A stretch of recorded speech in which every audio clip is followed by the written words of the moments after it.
இதில் வந்து நல்ல மிளகும் நம்ம வந்து நல்லா பொடியாக்கி வச்சுருக்கோம். இதை நம்ம வந்து இதோட ஆட் பண்ணிக்கலாம்.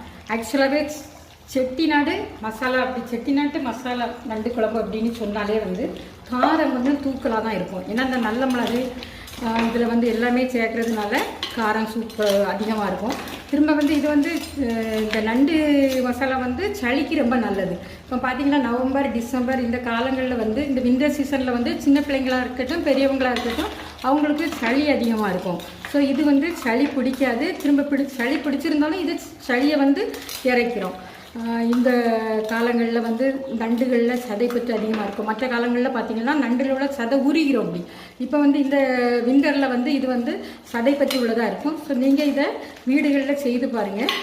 இந்த டேஸ்ட் வந்து இப்போ ஆக்சுவலாக அந்த சின்ன பிள்ளைங்களுக்கெல்லாம் ரொம்ப பிடிக்கும். இது வந்து நம்ம சைட் டிஷ்ஷாக சாப்பிடாம கூட சும்மா கூட பிள்ளைங்க எடுத்து விரும்பி சாப்பிடுவாங்க.